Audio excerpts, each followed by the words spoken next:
there's like 20 plus of you joining us right now. Travis Woolard. Travis Woolard? Yeah. Got a nice first name. And we'll get started here in about 5 minutes. We're still getting settled, but feel free to type in a question for Greg Smith, who's here today. We'll get started with the official podcast here in about 5 minutes. So use the restroom, grab a snack. Welcome, Greg. Make yourself a sandwich. Good to be here. Make a sandwich. A sandwich, yeah. What's your favorite sandwich? Oh, hey, wait. Anything with bacon and meat. I like like a good club. Are Good you meat and a good bread? I was gonna ask, are you moving away from meat? Am I moving away from meat? Well, because like there's this thing out now with like the protein that we get from meat is false. We don't need that. We can get it. I don't eat meat because it gives me protein. Oh, okay. I eat meat because it makes my tongue good. Yeah. That's why I eat meat, because it's delicious. I don't eat bacon because of the protein. Like, I'm like, I'm sorry, honey. Yeah. I have to eat this bacon or I'll fall, my muscle will disappear. I have no muscle mass to begin with.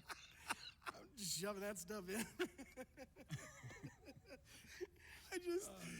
He's like, oh, man. Y'all was in trying trouble. to get a bunch of hate mail already. I can already tell it. No, it was one documentary Yeah.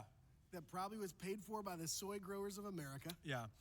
I'm kidding. It might be true. I don't care. I don't eat it for the protein. I eat it for the taste. Right. And then the dairy also is. What about the dairy? Well, I don't know. It's supposed to be not. Here's one thing that people who like eat paleo will say. Oh, okay. Yeah. What they'll say is, What's a paleo? "What? No, they don't say that. They know what a Oh, paleo is. They okay. are one. Okay. A paleo is a person who basically only eats like what the Paleolithic people, Cavemen would have eaten, which means no processed food and stuff Right. like that. And they don't drink A milk. brontosaurus burger, though. Am I right? Okay. Boy, Mr. Science over here filling us in on the Metazoa era or whatever. Mesozoic is an era. That's what they say. Okay. He's All right, recording this is going to get crazy before this is all over with. I can already tell. Okay, so no, what they'll say is that it doesn't make any more sense for a human to drink cow's milk than it would for a cow to drink Human's milk. Yeah. But we eat cows, And and we don't use that to say it doesn't make any more sense than a cow to eat us. yeah. That's a false dichotomy to me. That's sound logic. It sounds really good until you apply it to everything else that you're allowed to eat. Like they're okay with eating cow meat, but you can't drink cow milk.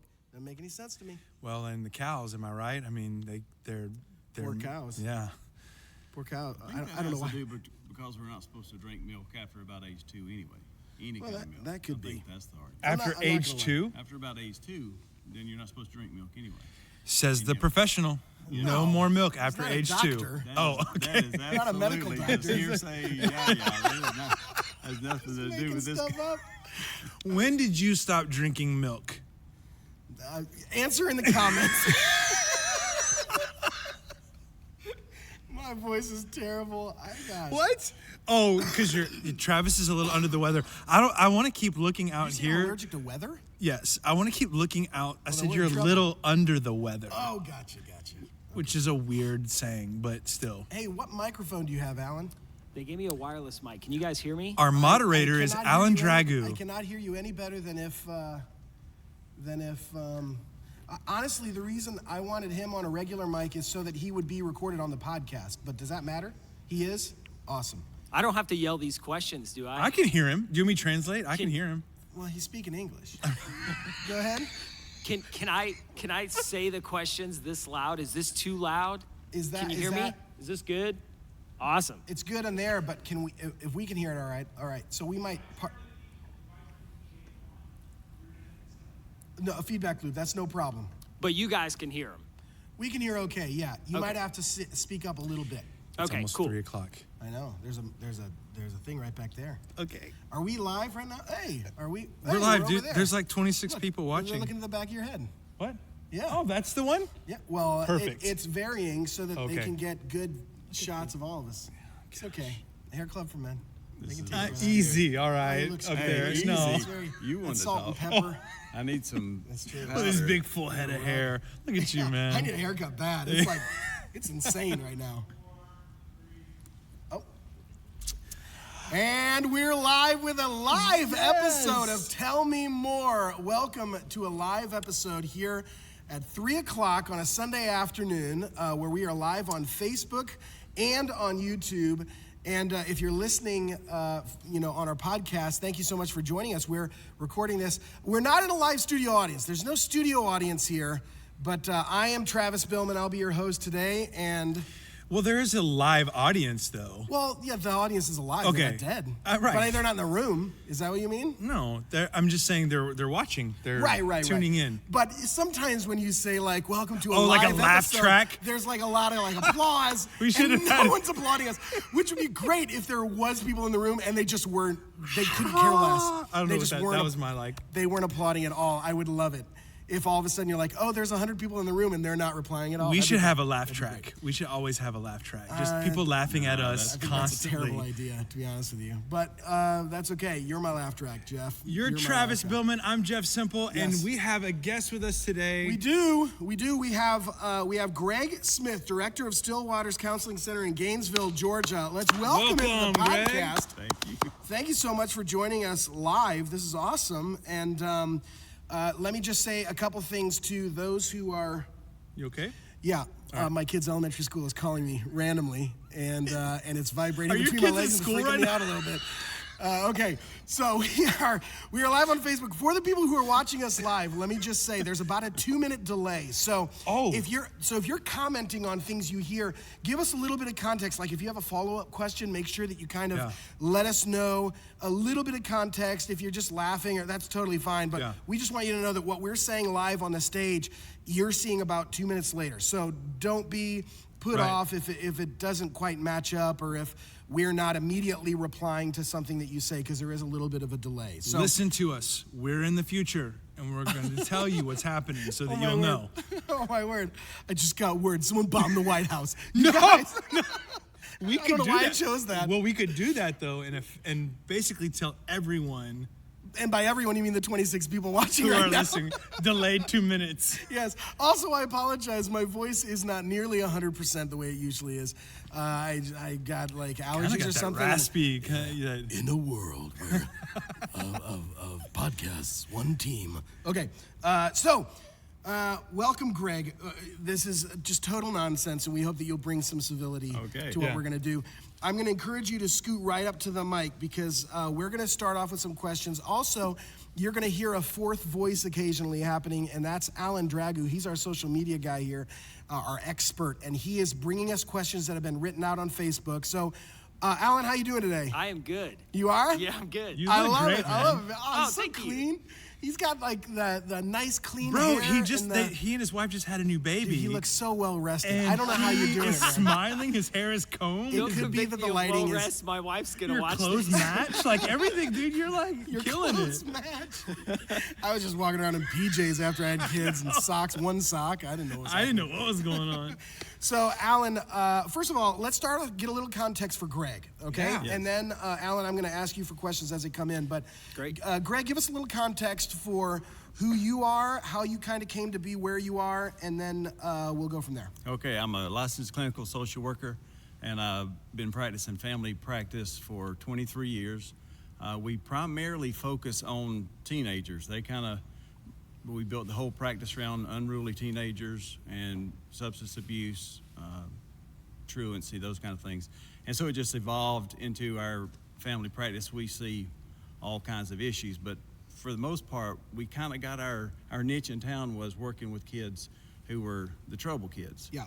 And so, so our whole practice kind of developed around that. The whole concept of how we teach training developed around that. So it's been the most rewarding job I could have ever had, just getting opportunity to work with folks, when they come in stressed out, got kids that are out of whack, got marital issues, and so it's just been really rewarding, and so I've just been really excited. Are you a pretty patient guy? I would think people walking in with teenage angst and issues, you're going to deal with some real clashing of the minds. What do you bring to counseling when they're in those kind of chaotic moments? For the most part, I act as bad as the teenagers. Oh, so the okay. biggest shock for a lot of Nice. the parents when they come in, So you're vaping like while you're talking? that would be cool, but I gave all that up a long time ago. Good call. Come on, man. This is a church show. What are you talking about? Okay, so Vaping's all right, isn't it? Yeah, I don't know. well, We'll depends talk on- about that. We'll talk It about that. explodes in your face. It Oh, does what the are like. you talking about? Okay. It's the like jeweling. The little like USB drive things Yeah. explode. yeah, it's dangerous. You act as though that's what they're planned to do. I don't know. They explode. That's the thing they do. Anyway, sorry. So anyways, that's what we do, and I go around and teach trainings for parenting around, supervised counseling centers in South Georgia, and so And how long have you been doing that? Still Waters has been around since it was 2000, but then I took over in 2001, and then we've just been building it ever since. So, Awesome. yeah. And if you had to give an elevator pitch for your unique angle on parenting, what would that be? We're hard on parents, very hard on parents. Well, I think that's all the time we have. So yeah, so I'm very hard on parents because I believe that parenting, like marriage, are sanctification opportunities. Okay. And rarely do I find folks walking in trying to figure out what they're doing wrong, unless they're firstborn female, trying to figure out what they're doing to cause the kid to act this way. And so, like I'll just ask you guys, have you sat down consciously and thought about the opportunities and what God's teaching you through your children? Or do you really just want them to quit fighting, do their homework, etc.? I'm a very godly man, Greg. Thank you very much. I can already tell. So I've been praying for your wife. I'm not a first. Well, actually, my wife is not a firstborn female, but I can understand why you would say that. I think what you're saying is firstborn females tend to take responsibility. Yeah, firstborn like they kids think in they're the general. cause. Yeah. Firstborns in general take responsibility. It's developed early in their life because if the younger child spills juice on the rug, the older kids should have been watching. Yes. And so they, at a very early age, the younger children believe it's not their fault. The older children believe everything's their fault. And then the middle children, they We just either argue leave about the it. building, they're either passive and leave the building, or they fight everything on this planet. If it's an ounce out of balance, they have to set or they will just implode. Guess So- which one I am? I'm sorry. I just wanted to go, and now we understand. Yeah, so Who, me or Yeah, us? you. So when we talk about parenting, that's one of the biggest things is trying to help the parents get to know who they are, Okay. what they bring, Right. their fears, and their pride. Those are the things that interfere with what God asks us to do, which is train your children. Right. And we all want to control. Right. And so the controlling is what God doesn't even do that. He gives us a wide door and a narrow door, and He says pick. But we go and we try to choke the kids down this one path, and then we're going to have power struggles. And when we have power struggles, things just get out of hand. And then it's about everything it's not supposed to be about. The kids need to be learning everything they need to learn in life, so that when they are 18, they move off into this world and they can be successful. And so what happens is when you get into the power struggle, it can become about emotional stuff, pain. There's abuse. There's all this pride stuff gets mixed into it, and everything is not supposed to be. And one of the things that's humans when they can get so hurt that it interferes with their choice and consequence. So when parents get controlling, the kids can get so hurt that it doesn't matter what consequence you give them, because their whole goal is to punish the parent. And so when kids feel controlled, there's only one thing to do for fun on death row, and that's to upset the guards. Yeah. And so that child will start to understand, they learn early on, this is how I survive in this family. So you have the responsible older in most typical cases. Then you have the precious baby who is just awesome. And then you've got the middle children. And so if there's no way to get attention, then they will start to seek the negative attention. So the Or eyebrows. they create a podcast. Yes, or they create a podcast. So the eyebrows of parents are usually the rewards that support the behavior they're trying to stop. So when the kids learn how to figure out what bugs you, they write it on a little notepad, and then when they turn 13, they'll get their little notepad out and they'll do. Because it's interesting, when people bring kids to me, whatever their issues are, there's 1,000 things kids can do to get in trouble. But what's fascinating is the things that they do are directly related to the things the parents can't handle. And somewhere along the line, the kid has by accident stumbled into that behavior. The parent freaks out, the kid makes a note, and then when he's 13 and can't go see his friend, he says, when I grow up, I'm just going to drop out of school. And then the parent goes crazy and it's a big mess. Well, the kid's in his room feeling satisfied because he didn't get what he wanted, so he don't want anybody else to be. And so when we talk about survival in the humans, it's how we get attention. It's not really food. Human animals in the nest don't fight for food. We fight for position and attention. And so the kid who's trying to get the negative attention are usually the ones that are brought to me, and they are usually the ones that are being rewarded by the parent's emotional reaction.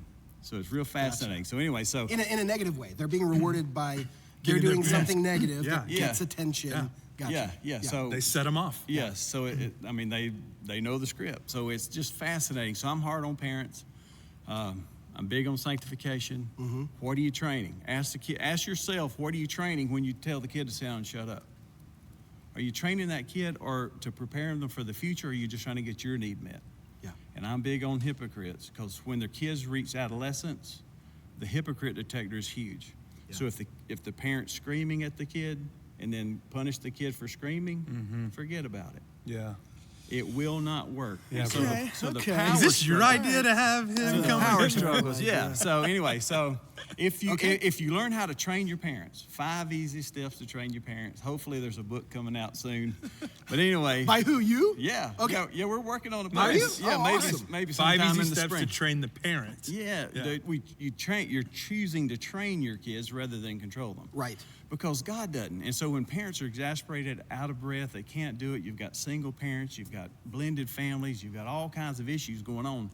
What makes it worse is when they're trying to do a job God didn't intend for them to do. Right. Train your children. If they train the children and don't make it about all this control stuff, then we can navigate. You can have energy at the end of the day and all that kind of stuff. But if you Gotcha. get into the power struggle, it just compounds the problem. So Okay. yeah. So I'm pumped up about it. All I right. love training parents. Are you ready to answer some questions? Sure, You good let's with go. the few? Mhm. Let's lean right into the microphone and give it a go. All right, we got a few questions. Our first question is from Tina on YouTube. She asks, how do you approach your adult child about finding gainful employment respectfully? Okay, so this is a bit of an empty nester question on how do you parent adult children. So let's start with the adults and let's work our way back. Okay. How do you maintain influence? I honestly, now that I think about it, as I'm listening to it, are you guys hearing a bit of like maybe that child is still living with her and is not getting a job? That's what I And was so she's trying to get them to get a little motivated to get out of the nest. Yep. How do you help people in that Well, situation? I was at one point going to have a national syndicated support group called For? PAD, Parents Against Adult Dependence, Okay, right. because that's a very common problem. And so Yeah. what happens when the kids are at home, they rule the world because Yeah. the only solution is to throw them out. Right. And so if you can't throw them out, then you're kind of stuck. And so Jesus says, do not give what is sacred to dogs and do not cast pearls before swine. If you do, they will stomp it in the mud and turn and tear you to pieces. So if a parent gives unsolicited advice to, let's say, a 28-year-old who's living in her house, like, son, don't you really want to get a job? If you had a job, then you could pay some bills, you could save a little, you could get your student loan paid off and get out on your own. Doesn't that sound like a great idea? To which the kid just says, Like, shut I like up. sleeping in. Yeah, shut up and get out of my room. Yeah. Right? And so what has to happen is you have to create the hunger. Because if I have wisdom and I'm handing it to a kid, okay, the kid has to have the need for it, otherwise Yeah. they're a pig. Yeah. So you create that hunger for that lesson. And so in a case like this, there would be boundaries put into place. You have to stay outside. One of the ones, my favorite ones, is you have to stay outside of the house until from 9 to 5. For everybody. great. If this is a working home, right, and you ought to be working, then from 9 to 5, you're outside the home. You're at the library, not downstairs playing the Xbox. Right. And so you're out there doing something. You can set up. See, I'm not telling them to get a job. So you train the behavior with choices and consequences so you don't have to do the talking. Because the talking is what causes a lot of the emotional problems in the marriages or families anyway. And so if they just say, when I get home today, okay, 2 applications are filled out and turned in, or you can rake the backyard. when I get home. If the kid doesn't work, sometimes they'll go work and do a halfway job.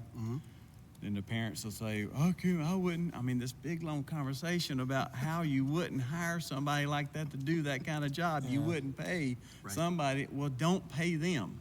Yeah. Right? So don't give the money if the job isn't successful. So anyway, in a lot of these cases, you create the need. And then when they come to you and say, how can I get a night's rest in this home?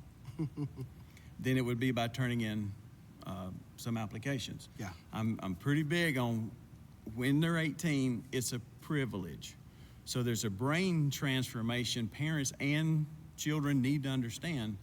So the children have to transition from being kids to being adults who need provision, right? So they have to see their parents as resources, and the parents have to see the kids as visitors.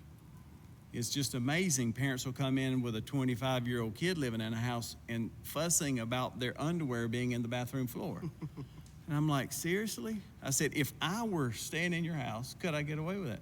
What about back talking you? Would your husband let me say, shut up and get out of my room? No.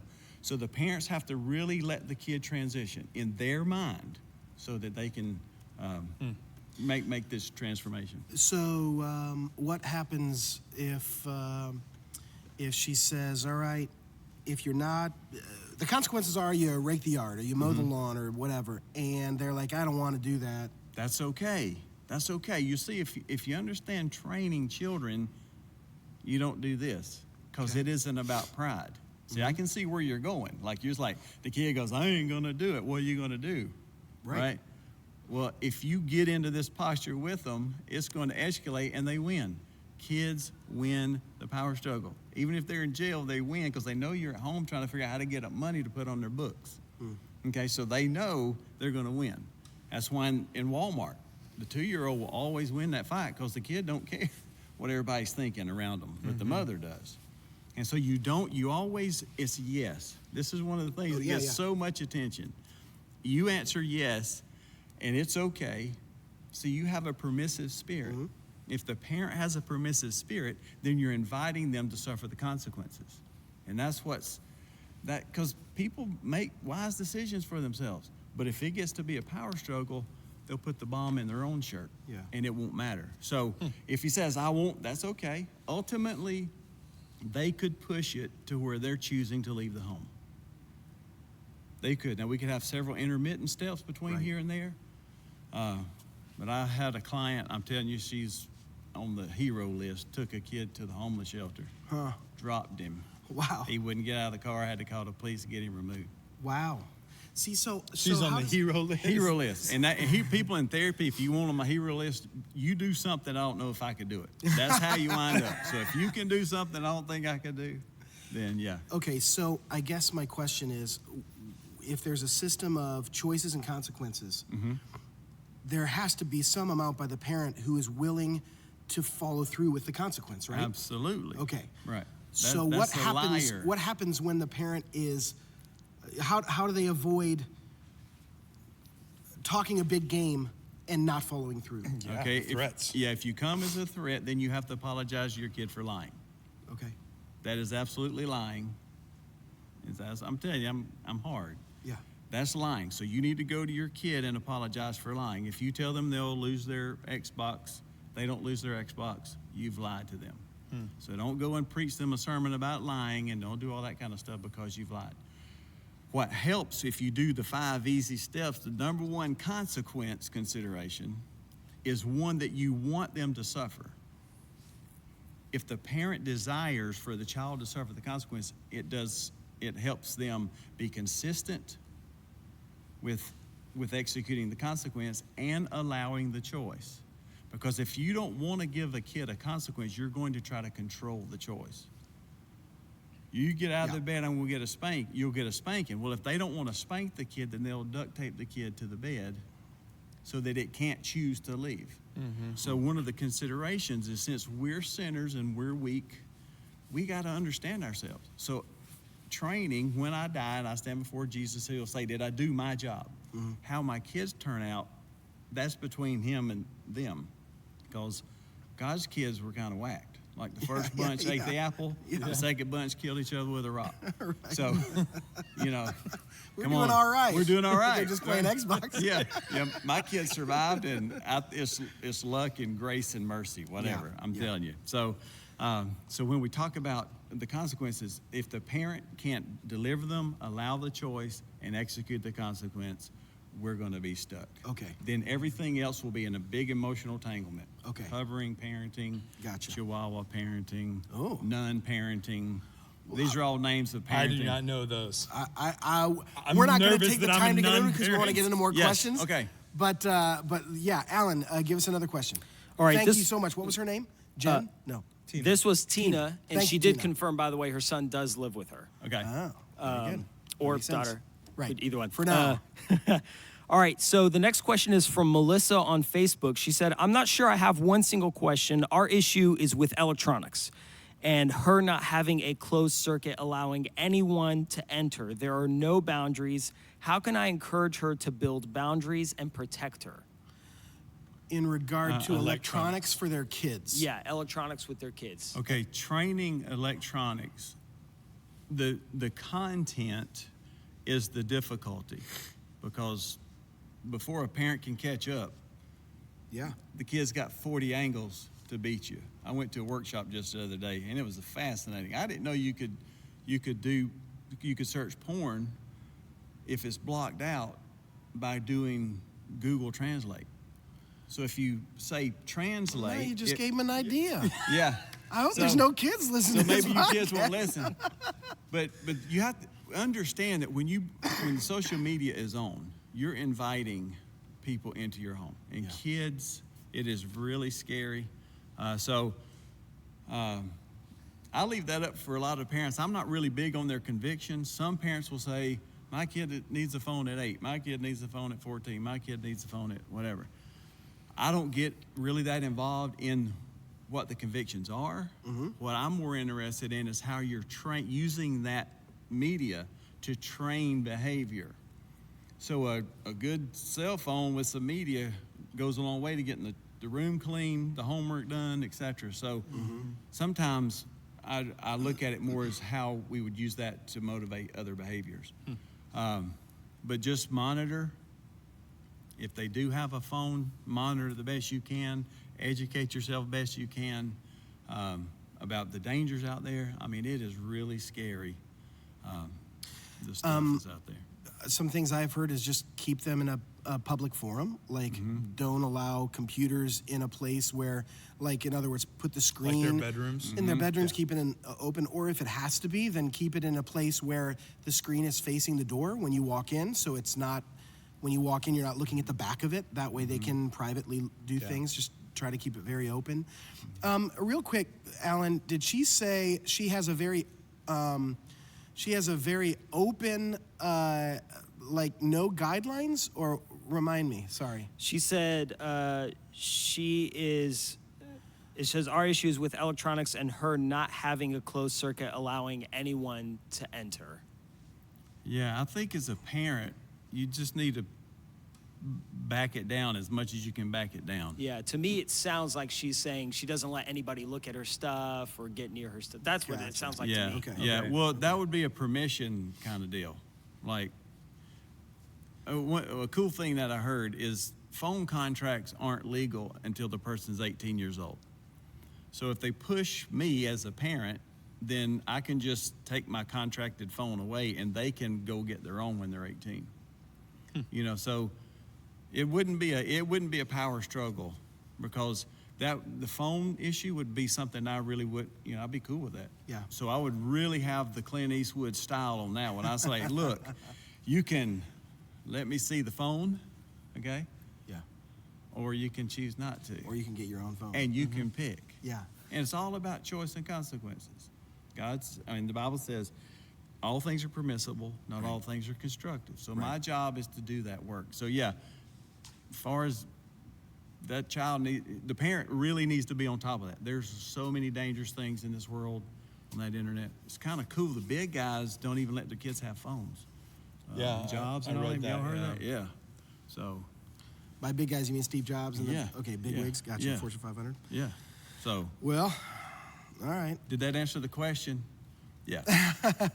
All right, you got another question for us? Yep. Here's a question from Claire on Facebook. She said, I did not attend church myself during my children's childhood, and now they're 17 and 20. Are there any words of wisdom to get them to attend church with me? It's choices and consequences.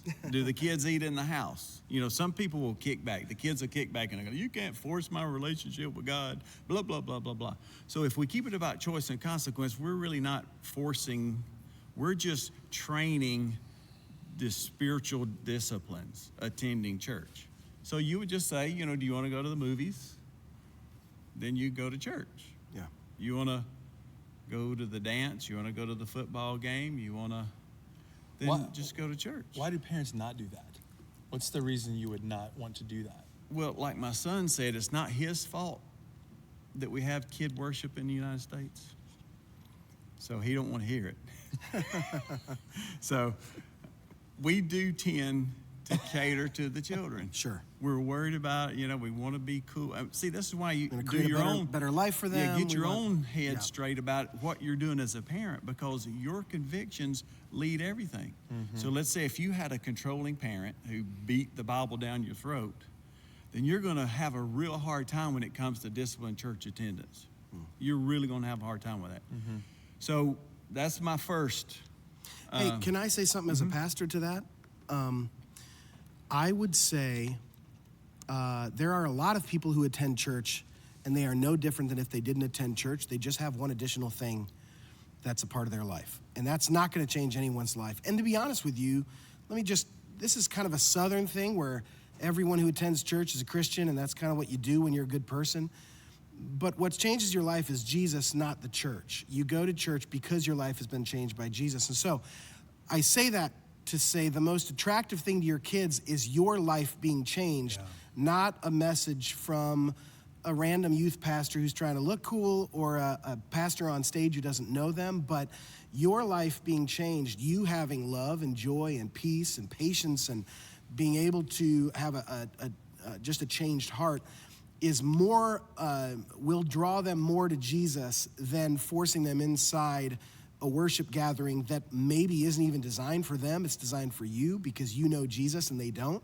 So I would start with just saying, hey, in the same ways the Bible talks about wives who are married to an unbeliever, like win them over with your love and good deeds, and they'll be drawn to the Jesus that's changed you because they need their life changed just the way you did. So it has less to do with parenting and almost more with general discipleship. How do you win someone to Christ? It starts with your life, influencing them, loving them, showing that you've been changed, that your heart is a different person. They can't deny that. And that'll show itself in your parenting too, I would think, because your parenting changes when you know Jesus. Well, now pass the offering plate. And no, I'm just saying. Like, oh no, not now. That's a discipleship question. That's honestly a question that you could ask if I have a neighbor, who or whatever it is. Like, how do I get them to attend church? I'm less concerned with getting people into church. I'm more concerned with getting them into Jesus into them, and influencing them with a life that's been changed. And I think sometimes we say, well, it's the church's job to bring them to Jesus. But if you've been changed by Jesus, you're his ambassador. So you carry him with in every conversation, and including the ones you have with your kids. Good stuff. All right, we do have another question right here from Kelly. Her question is, I need help with my stepson. Our whole family has been struggling with his behavior and disrespect towards all four parents, but more so the step-parents. Lately, he's also been lying and faking injuries to get out of doing things he doesn't want to do. He gets in trouble at school and is disrespectful to his teachers as well. Most of his rewards have been taken away, and he still doesn't care or change his behavior. What do we do? Yeah, that gets back to what I was saying. When a kid gets so hurt, it doesn't matter what consequence you give them. And what's more than likely happening in blended families, the step-parents always get it. Stepmoms get it worse than stepdads, but still the step-parents.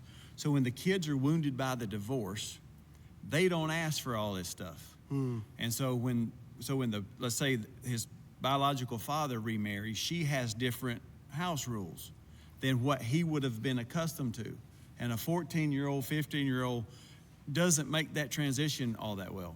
And so the same goes with his wife, and then this other guy coming in saying, you're not going to respect my wife. Well, that's his mother. He's been disrespecting his mother. So a lot of times in these cases, what it sounds like is the parents are rewarding the behaviors they're trying to stop.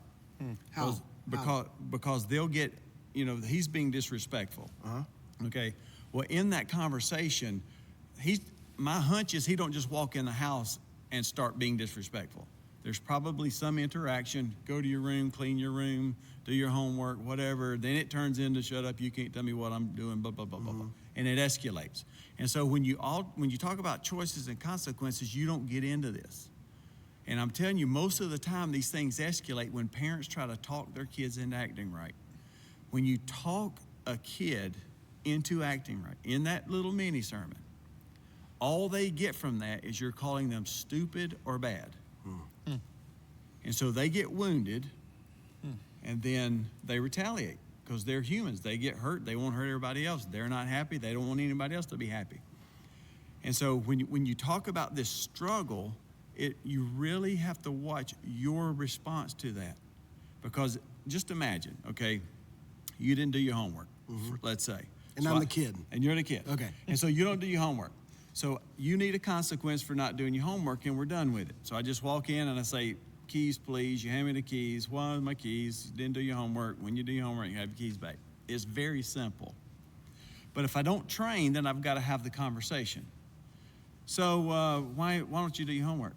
Just engage with me. Okay. Yeah. He's role playing. Yeah, let's go. Ready? I didn't feel like it. Yeah, I know you didn't feel like it. You think I feel like going to work? No, you need to do your homework.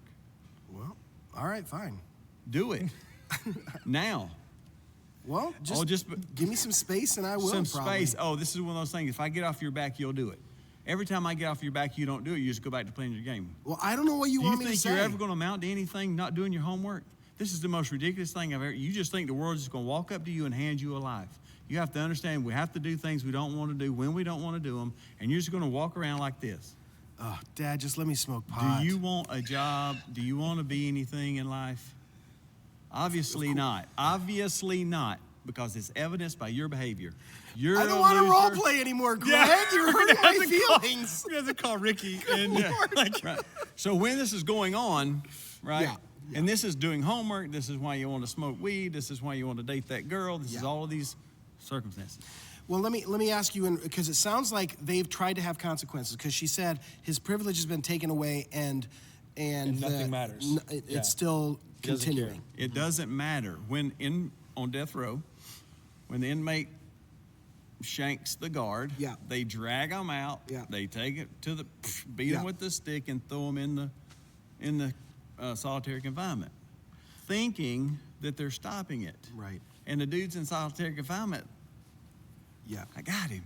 Because that emotional reaction, when the parent feels angry, frustrated, overwhelmed, distressed, that is the emotional reward that the kid seeks out when he's not happy.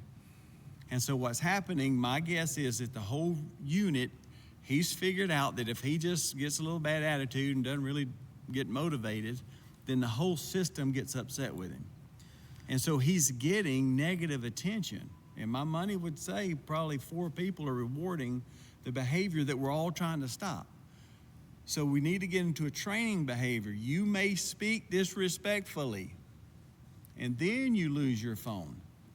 What happens if you get into a struggle with a kid who likes to argue? You say one more word. Well, the kid will say one more word. Word. The kid will be 30 years old, and you can't hold that consequence anyway. It'll be illegal. So the kids know this. They know that it doesn't really mean anything. So take his phone away. So what? He don't care. And so that's where we've got to get off. We got to get off the power struggle. We have to have some respect and some autonomy for the person we're talking to. Do our job, them do their job, and then you can set up choices and consequences that motivate his behavior. So how do you say someone who's lost all hope, their only desire, how do you reinstill hope to a kid? If they've lost hope, hopefully the parents if you would can- say they're at the point where obviously he feels no hope, and so Yeah. he's just doing whatever he can to get negative attention. Mm-hmm. So what can a parent do to reinstill hope in that kid? Yeah. What my money says if they just stop doing what they're doing, the kid just backs away from the ledge. If you quit pursuing, they'll back away from the ledge. Choices and consequences. Back away from the ledge, because the controlling is the part. Now, on the child side, I believe the autonomy, the mutual respect from the parents, understanding. You know, a lot of times when kids go through divorce, parents don't want them to hurt. So invalidation is kind of what we do. Most people invalidate each other because I care about you. What does that mean? So if he says, I'm angry because you guys got a divorce, well, the mother doesn't want him to be angry, so she will probably tell him all the reasons why he shouldn't be upset that they were divorced. Well, that would make his feeling of hurt or anger or frustration invalid. Yeah. Yeah. And so a lot of times we do that, not meaning to, well-meaning, like, well, at least you Yeah. don't have to. Right. Ba-da-da-da-da-da. Right. And so when that happens, so if you can somehow learn how to validate their worldview instead of always, once the power struggle starts, parents can't give an inch. Yeah. And the kids and it's just in this place. Yeah. If we can get off our position, I really believe it's our job. I'm hard on parents. I mean, kids didn't ask to be born. Yeah. So I roll with that. So get off. Find a way to discipline, give choices and consequences, validate emotions, and so when he comes home from school and he's had a bad day and he's gotten in trouble, like he might say, well, the teacher's stupid and the teacher started to fight. Right. Well, if the parent says, well, if there's anything like what you do to me, I would, Yeah. and here we go again. Yeah. So nobody can get in that place. So you train behavior, and once we have that system in place, then we can bring back emotions. When there's disrespect, consequences, and choices, the kid freely can choose it. Then I can be compassionate and emotional. I'm really sorry you got detention today. It seems like that teacher got the best of you. Yeah. Hit you when you least expected it.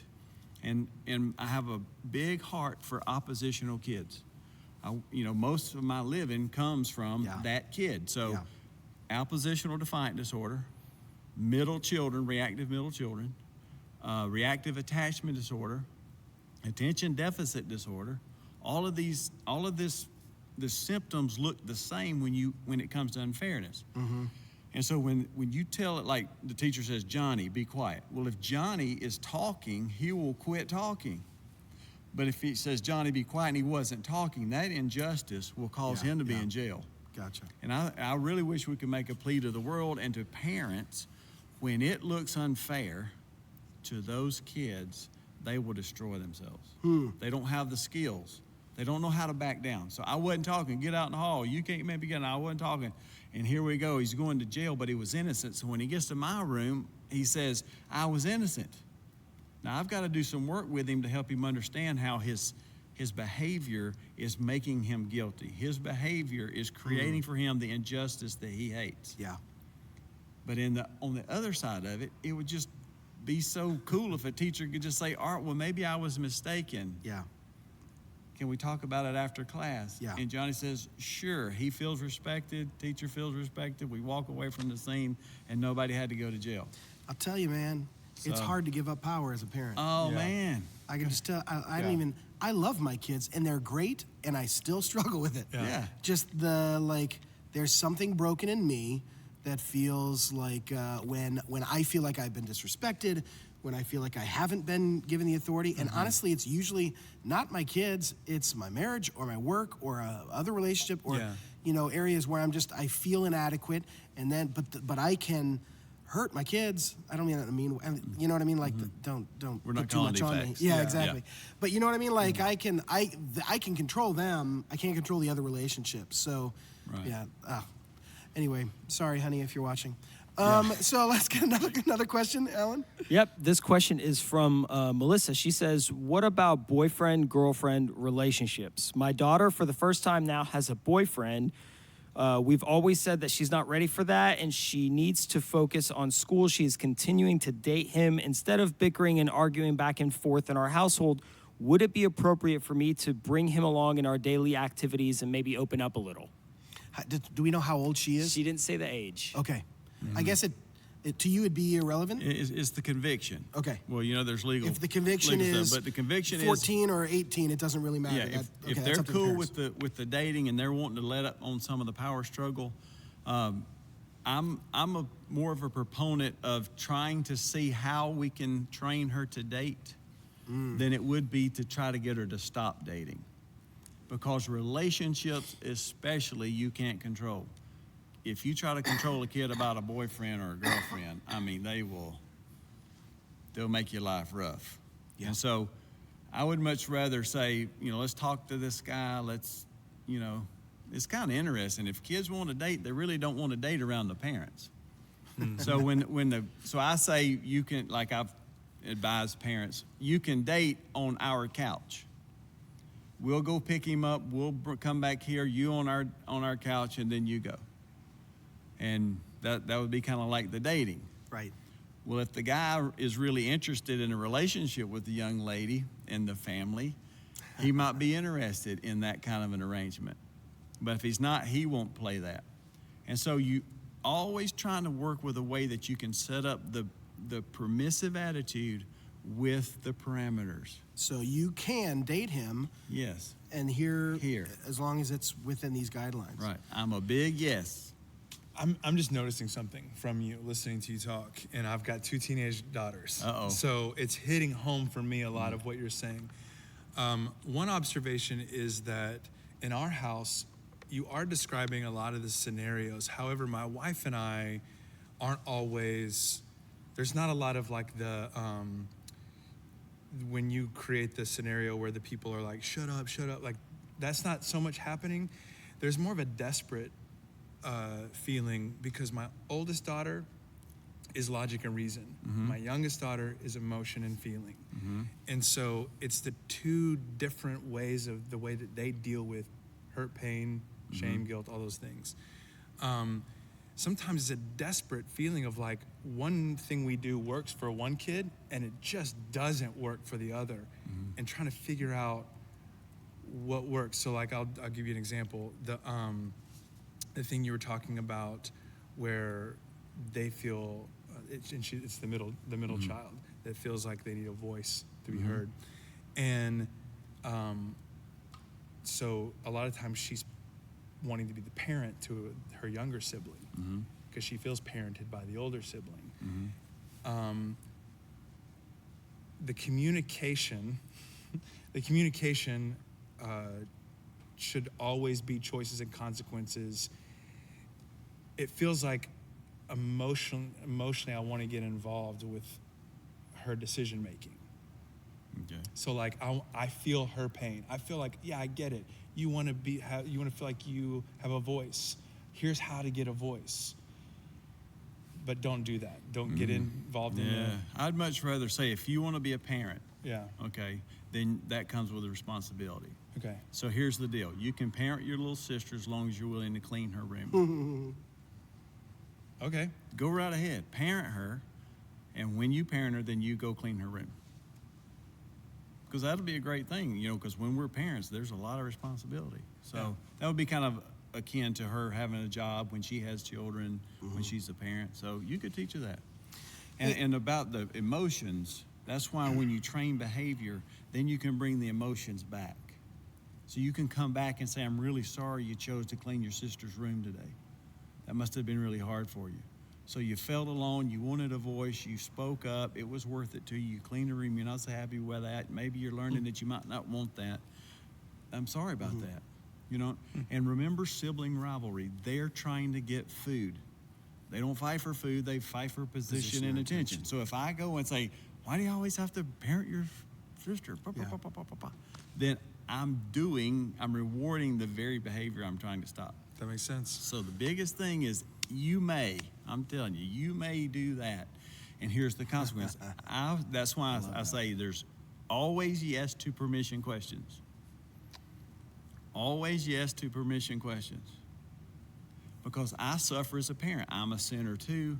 I look behind my eyeballs. I don't see myself. All my demons roll around my past histories. So if I have to say yes to a kid, then it makes me get out of that old brain. Because now I got to make that yes worthwhile. So you can discipline your sister if you want to clean her room.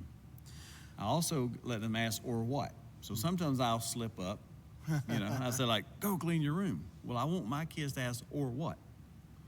So we're in this together. See, it's not pride. They have a job, I have a job. Y'all not old enough. Foghorn, Leghorn, all this cartoon about that. yeah. But anyway, there was a sheepdog, Ralph and Sam, and they clocked in. Yeah, and they clocked in. Yep. Did their jobs. Right. One went after the sheep, one went after him, the coyote, and they clocked out, ate lunch together. That's what the Right. proper attitude in parenting is. Interesting. The kids kind of do their thing, we do our thing, and then we can have a conversation about it. So Can I expand Melissa's question a little bit Sure. to influencing your kids' relationships in general? So the concept would be yes. So okay, let's say this. Okay, let's say you've decided 16 is the appropriate age. At age 14, they say, "I like this boy. I want to date him. We're going out on a date." What do you say? you can when you're 16. You can when you're 16. Yes, But I want to now. that's okay. There's a lot of things in life that we want to do way before. I mean, credit card debt in this nation is amazing. And that's basically struggling with what you're struggling with. You know, there's a time when we have it, and there's a time when we don't. We want to shortcut the circuit. So this is our training process. It just happens to be in a relationship on this case. So would you say the conversation then would be something like, yes, you can, as long as whenever you guys are together, it's with us as a family, or like? Now you're changing. If Okay. it's 16, it's 16. Okay, if it's 16 If to it's 16. 14, Okay. with So if you let's wanna say it was yes. 16. Oh, what you're do you- being talked down. Yeah, yeah, Okay, what do you do? You're getting talked down. So do you say, all right, we've changed our stance now? Yeah. If you're really going back off of it, you have to take ownership of that. Okay. You have to say then to apologize that that kid you and say, lied. like, I'm really sorry. I said 16. I lied now to it's you. Changed not my mind. Ever since you were born, don't take that attitude and go, I'm calling executive privilege on this one. Okay. Back off. Okay. Say you blew it.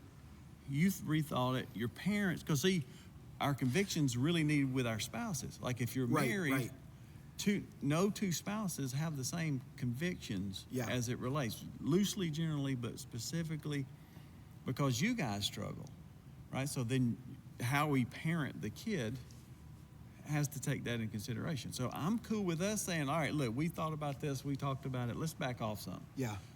This is what we're gonna do. Yeah. It's the same thing with just anything. Yeah. I'm more about training kids how to touch Right. something on the shelf at a store than I am run around telling them to stop it. And I really believe if you don't have time to train when you go to Walmart, you're already behind the 8 ball. And Yeah. the kids will learn a big old, Yeah. they'll learn how to manipulate it. So training. So yes, if you're going to back off, take ownership of that. Okay. And then renegotiate. I'm okay with renegotiating as long as we're respectful. Yeah, because I could see an issue of if you decide to hold a hard stance at 14, that it becomes a power struggle. You know what I mean? But it's not a power struggle if I don't say no. Okay. Try to argue with me. You like arguing. Last I know time you like, really just destroyed me. Yeah, Okay. I know. I wanted to hug No, it's you. okay. I'm trying to put myself in Melissa's mindset because I can I'm trying to think. First of all, I would think you need to define the term. Like you say the term dating, and generally we're not dating. We're just friends. But you're going out to movies with him every weekend. You know what I mean? Well, we're just friends.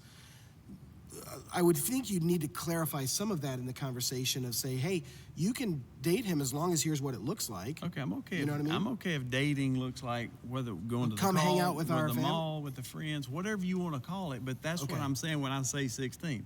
This is Yeah. what I'm saying. We, Okay. as parents, do not sit down with our spouses and write down on a piece of paper what we just fly by the seat of our pants. Yeah. Like, Yeah. bam, they're Right. 14, won't Yeah. date this little kid, and then we decide Right. it's 16. Yeah, But we right, haven't right. thought about parameters. We haven't thought about, and I get it that life is stressful. Yeah. But if you will train behavior, you take this stressful life and make it a whole lot more manageable. Yeah. And so if that's the conviction, let me talk to your mother. We go talk. Okay, we've agreed on 16. This is what it looks like. Then we come back and we talk and we say 16 is when you can date. And then they they're not going to be happy. The number one part of all sinners is selfishness, Yeah. self-centeredness, right? If you look, do y'all know what the fruits of the flesh are? Let me just take this opportunity. Please, because tell me the fruits of the flesh. I'm a Is it big meat? I'm No. big on this topic because in discipleship we need to know who we are. Yes. It's good for a man to know his limitations. Right. And yet when I poll clients, very often, they don't know the fruits of the flesh. Mm. And it's right in there with the fruits of the Spirit. Lust of the Lust pride of and- life, the lust of the eyes. That. envy. Yeah. Am I Envy, working Yeah, there? yeah. Okay. Y'all moving. Yeah. Okay. All right. So just because they're a new creature and they have the Lord doesn't mean that that stuff dies. Right. So a lot of the discipline is about that stuff. So when we talk about selfish ambition and fits of rage, that's what that kid brings to the table. Yeah. They're not Jesus. If we Right. would take Jesus isn't surprised when we act goofy. Right. He's surprised when we don't. So if we could have that same mentality when it comes to parenting, if I tell them, look, you can date when you're 16 and they're 14 and that little boy at school, I mean, it's not going to go well. They're not going to be happy. And for me to sit there and go, you ought to want to, it's the ultimate shaming phrase. Yeah. You ought to want to wait and obey your parents. Yeah. Oh man, it just sends them through the roof. So when we understand, I get that you're upset. This is the emotional part. I'm sorry. It breaks my heart. This is going to be very hard for you. See, I can come back here and it's genuine because think about it. It'll take too long for me to know I'm driving to work and feel the same way she does because that person cut me off and I don't get my way. Right. Right? So I validate the feeling and then I can train the behavior. And so theoretically, you would say we could have a conversation about why 16 is important. Yeah. And if you feel like you've reached the point at which, okay, I'm trying to think of the way a healthy conversation would go. The 14-year-old goes, why is it that 16 is important? Well, we feel like that's the age that you're mature enough to, okay, well, can I explain to you why I believe I'm mature enough now to have done those things? Yeah, And how, I wouldn't have that conversation. You wouldn't at all? No, because Okay. kids are smarter than me. okay. They're going to go like, hey, can we have a little conversation? Well, And it's just yeah. they're You mean gonna lure me- negotiation? Yeah, they're going to line me in a trap. And then I'm going to go like, I see. Well, when did you date? Oh, well, I date. Well, here, Yeah, blah, blah, okay, blah, blah, blah. okay. Well, I So guess I my would re- point was if renegotiation is an option between the parents, can the child facilitate or help? Can you request a renegotiation? Can you guys have a conversation and renegotiate? If you want to. Okay, Just as it's long just- as it's not pride. Okay, And right, just right. always remember the kids have an angle. Yeah, of course. To They're get their they're way. not go- Yeah, yeah. So like if you let them negotiate, I'd rather negotiation be between the parental unit. Sure, of course. And then Yes, this yes, is yes. what we're handing Okay, to the kids. okay.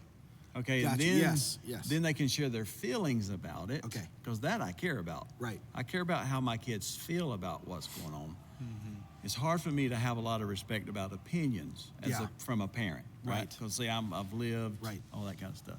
All right, you got a couple more? Yeah, here's one from Sarah. She said, my husband and I are raising 2 boys with high functioning autism, and all 3 of our kids have ADHD. We have a difficult time coming to an agreement on how they should be discipled. Discipled or disciplined? Disciplined, sorry. Okay, discipline. Yeah. I think we'd have a difficult time agreeing on how to discipline our kids, even if the special situations weren't involved due to the ways we were disciplined as adults. We both love the Lord and do believe in biblical discipline, but that is often hard to translate into everyday scenarios. Greg, go. Okay. High functioning autism and ADHD means that they're a little bit oppositional, which means if you say, and this is why it's so maddening, which I don't understand. It's pretty simple, but it's maddening. You've been doing it for 19 years. If this I is the tell, first time. if I after tell you- a kid, okay, to sit down, and they're ADHD, oppositional defiant, high functioning autism, okay, they're going. If I say sit down, what is the opposite of sit down? Stand up. Okay. So 99% of the struggles begin there. When a parent delivers what they desire to an oppositional kid, because the kid has to do the opposite. So when you talk about setting up choices and consequences, if you offer the negative choice first, you will save 90% of your headache. What do you mean by that? Okay? Yeah. So You can either stand up or... All day. no, you can stand up and lose your Xbox, or you can sit down and keep your Xbox. It's amazing because they're oppositional. If you say stop, what's the opposite of that? Go. Left. Right. You getting it? See, look at y'all. See, this is a smart bunch. Yeah. So when you're already parenting feel like a better children parent. who are Man, I'm so smart. ADHD, oppositional, or reactive attachment, see, they're all living in that when it gets, and they're pretty much oppositional. So when if I can learn fast enough, you may continue is the delivery of the negative choice. You may continue disrespecting your parents. You may continue hitting your brother. You may continue not doing your homework. And by doing that, if they're oppositional, you're going to save 90% of your headache right there because they can't give you what you want. And so when you're talking about discipline and training this behavior, if the kids and reactive middle children, I mean, their brains, if you say sit down, they're going to say why at least. Mm-hmm. So if you say you may stand up, you may continue running in church, you may whatever, Yeah. you're going to save 90% of your headache right out of the gate. Okay, so how do you handle it when immediately after something like she hits her sister? Mm-hmm. What would you suggest saying when they know it's wrong? Okay, They've grace. done it and they didn't ask permission. If it wasn't set up yet, is what I say. If you encounter a behavior that hasn't been set up by the parental unit with the choices and consequences, then you give grace. I'm a big proponent of grace, the first offense, because for a consequence to apply to learning, it must be chosen by the kid. Otherwise, it's like a speed trap. They didn't realize that the speed limit was 35 all of a sudden. Right. So they're angry and bitter. That's our other commandment as parents. Don't provoke your children to wrath. So when you talk about it, so if they hit their sister, you get a bye. Moving forward, you can continue hitting your sister, you can hit your sister again, and this will be your consequence. If they're oppositional, they can't hit their sister because you just told them they could hit their sister. Right. Yeah, so the first offense, and not the first offense every time unless you have a kid with emotional problems. Okay. Because crimes of passion in our legal system are disciplined a lot less than premeditated. Mm-hmm. So if kids are angry or they're hurt, I'm okay if you give them a little grace. Like, so if they're speaking disrespectfully, you could start out by saying, okay, now here's your freebie. Yeah. Now you can continue that, okay, and this will be your choice. So if it's a crime of passion, I'm okay if you set it up multiple times. Yeah. Right? But not if you steal from your brother, you steal from your brother, you steal from your brother, on and on and on and on and on. Yeah. But there's always consequences. Yeah. Revelation of sin doesn't deter us from its practice. Consequences do. Revelation. Say that slower. He's dropped some knowledge. Hold on on. you. There's a lot of words there. Revelation of sin doesn't deter us from its practice. Okay. Consequences do. In other words, just knowing I have an issue doesn't Deter stop you me from- from doing it. yeah. Like Right. it's the first step. Yeah, so we we'd only need about 5 sermons in life if that were the case. Yeah, and The all preacher 5 of them- says, don't gossip. We wouldn't gossip. Yeah. Okay, cool. Stop it. Yeah, but Stop when it. Stop when it. you lose a friend, then you understand what that means. Right. There's And a consequence. Yeah. so consequences. Gotcha. Training parents desire their kids to screw up. That's such a weird thing to say. Training parents It's an desire. opportunity. Yes, because you wouldn't want a pilot to be, 30,000 feet with a full load first time they feel turbulence or engine going out. So what we do is we put them in a simulator and have them crash as many different ways as they can. So that's not the first time. So when I think about convictions, it's all the things that I hold and think are important that my kids need to have loaded and have experienced and have made their choices and consequences before they're 18 and go out into the world. So I want my kid to sleep in so that they can get a consequence for sleeping in as many times as they need to do that little gig. because when they're an adult and they sleep in, they lose their job. Their family goes hungry. The world doesn't love them. Yeah.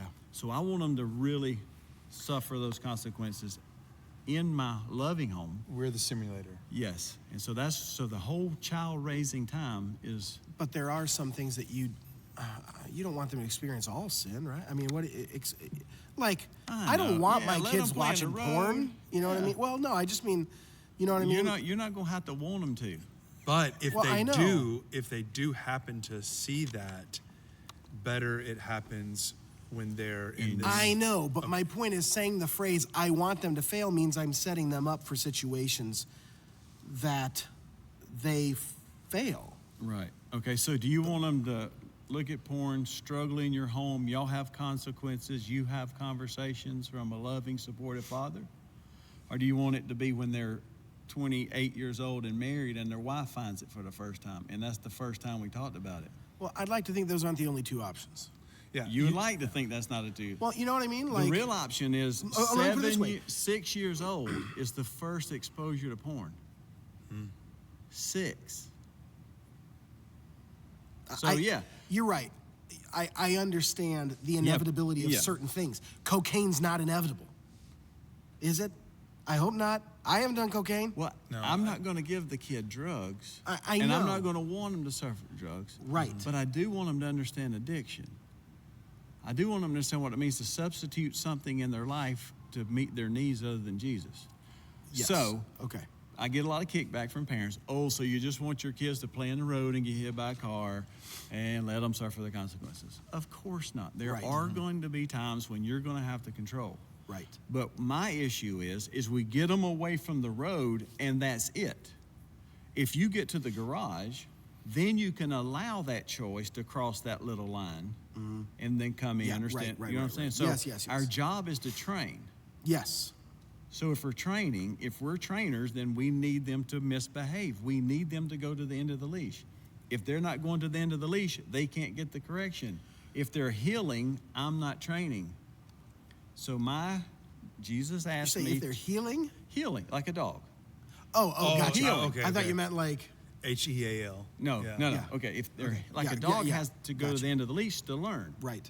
So it's just that process. Right. I understand we can extreme it.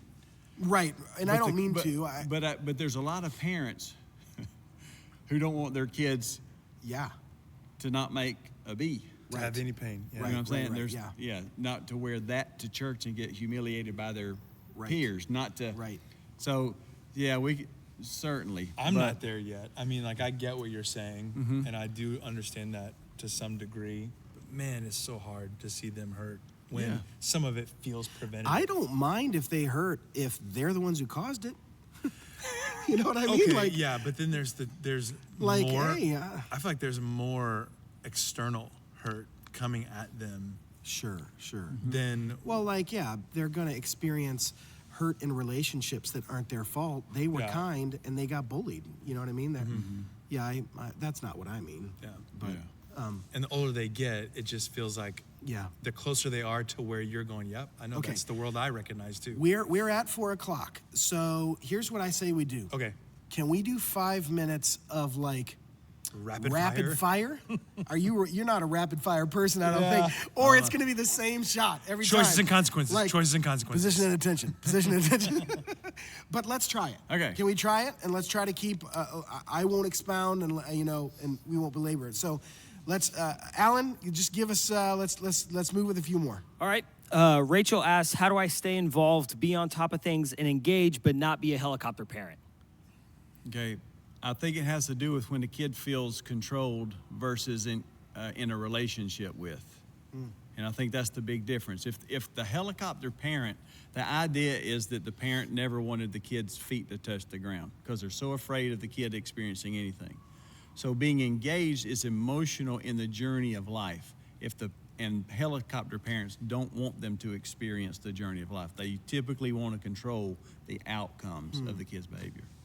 And how would you gain knowledge of whether your kid thinks you're trying to control or just not? Typically, their attitude is the easiest way.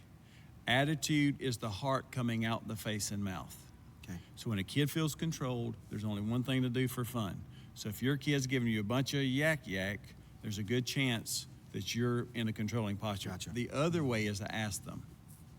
Okay. Yeah, just say, Just hey, a straight up look, say, I heard some information, got this idea. Do you feel controlled, or do you feel like we're kind of walking this journey together? Yep. Okay.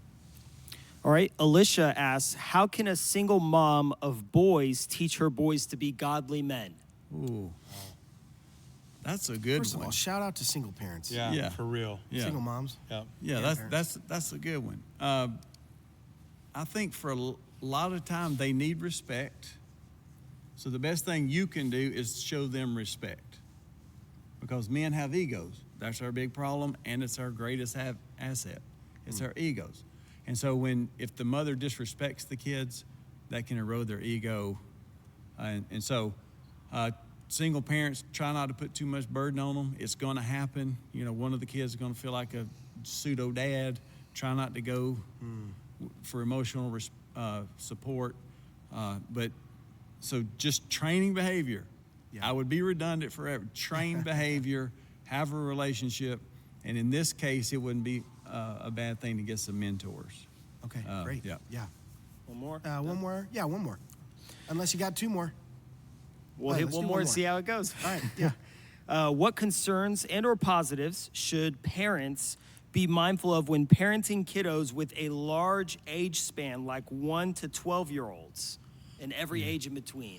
I'm same answer, choice, consequence. You just have different choices and different consequences at different age levels, right? A 12-year-old, a 14-year-old, you would have different issues to be training, but the process would be similar.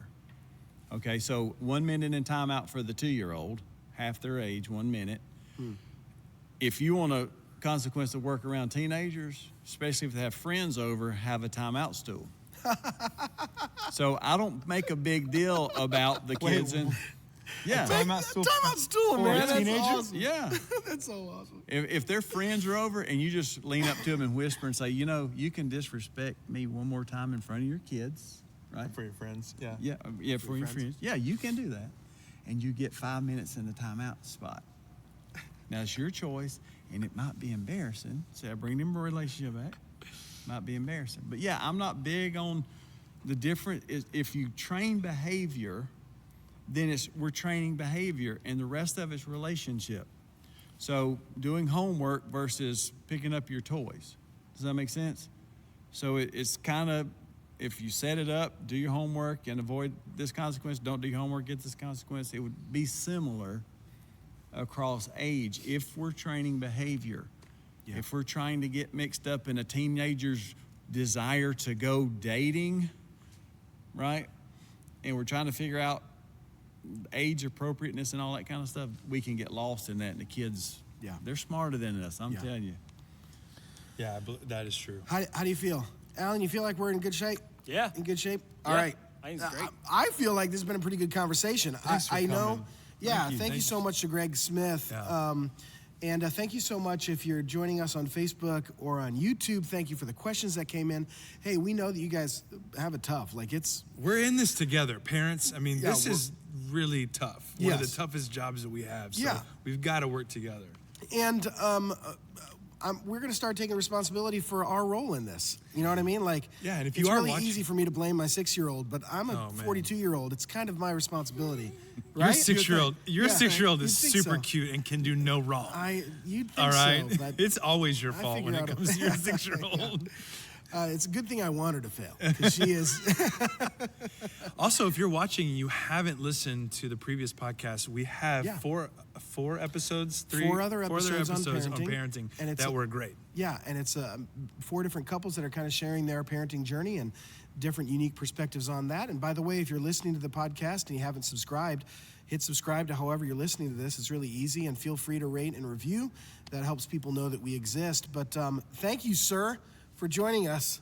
Very much Enjoyed it. appreciate your time. It was awesome. And Yep, thank you. if you'd like more information about Greg Smith and Stillwater's Counseling Center, it's stillwaterscounselingcenter.org.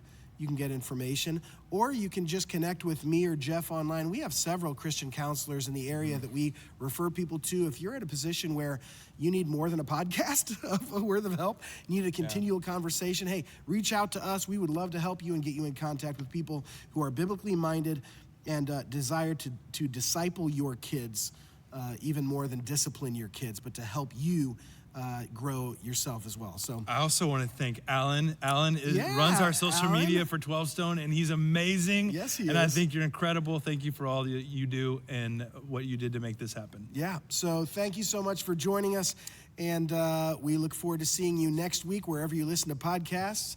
And have a great day, and we'll see you next week. Bye. Bye. Are we off? Are we I done? don't know. We'll